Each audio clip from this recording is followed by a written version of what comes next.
سلام و درود خدمت تمام شما دوستان عزیز. خوش آمدید به یک ویدیوی جدید از کانال افغان MMA. امروز میخواهم بهترین فایتر MMA افغانستان را برایتان معرفی کنم. پلنگ برفی افغانستان.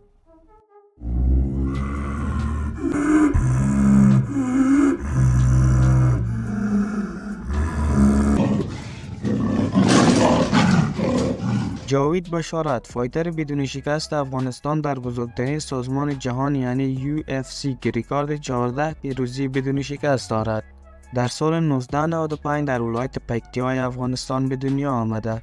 وقتی هنوز نوجوان بود خانواده او به کشور انگلستان مهاجرت کردند و در آنجا جاوید بشارت به ورزش تکواندو روی آورد که دستاوردهای خیلی خوبی در این رشته ورزشی داشت. بعد از آن علاقه‌مند MMA شد و تمرینات خودش را آغاز کرد. جاوید بشارت اولین مسابقه آماتور MMA خود را در سال 2015 انجام داد که توانست حریف خود را در راند سوم توسط سابمیشن گیوتین چوب تسلیم نماید. بعد از آن به مسابقات حرفه‌ای MMA روی آورد و در سال 2016 اولین مسابقه خود را انجام داد که توانست حریف خود را در راند اول ناکاوت کند.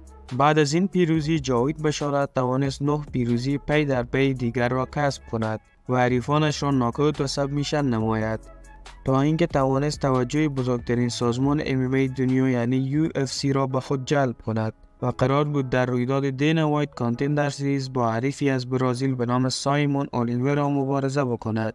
اما جاوید بشارت نتوانست ویزه خود را به دست بیاورد و مسابقهش کنسل شد. او 2 هفته بعد برای بار دوم قرار بود در مقابل حریف بدون شکست از اسرائیل به نام آرون کاهلون مبارزه بکند که در روز وزنکشی و فیساف حریف اسرائیلی جاوید بشارت را تروریست خواند.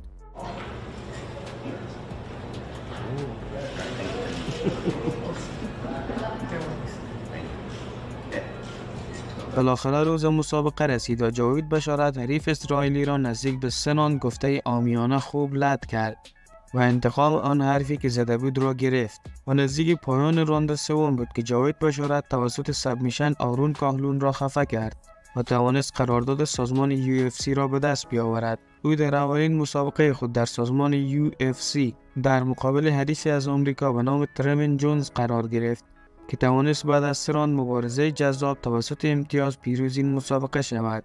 بعد از این مسابقه اکثریت علاقه‌مندان UFC استایل مبارزه او را پسندیدند و گفتند مثل کانر مگریگر مبارزه می کند، اما او یک مبارز کامل هست که نه در زمین مشکل دارد و نه در ایستاده. بعد از این مسابقه با یک حریف بسیار با تجربه آمریکایی به نام تونی گریولی که کشتیگیر خیلی خطرناک هم بود مبارزه کرد که توانست بعد از 3 راند مبارزه جذاب این حریفش را شکست دهد.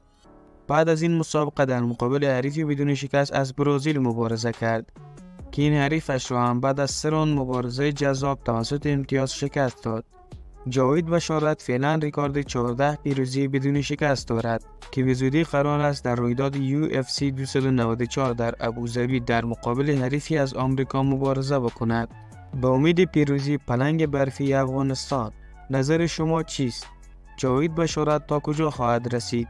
آیا می تواند کمربند UFC را از آن خود کند و تا چه وقت بدون شکست باقی خواهد ماند؟ در کامنت بنویسید.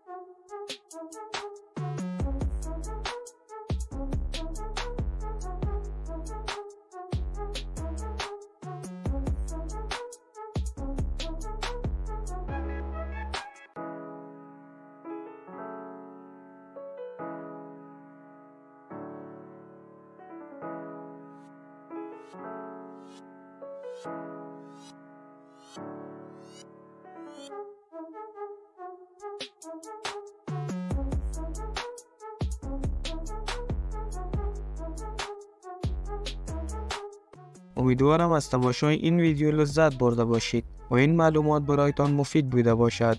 برای حمایت از ما ویدیو را لایک کرده و کانال را سابسکرایب کنید تا ویدیوی دیگر. خدا نگهدار.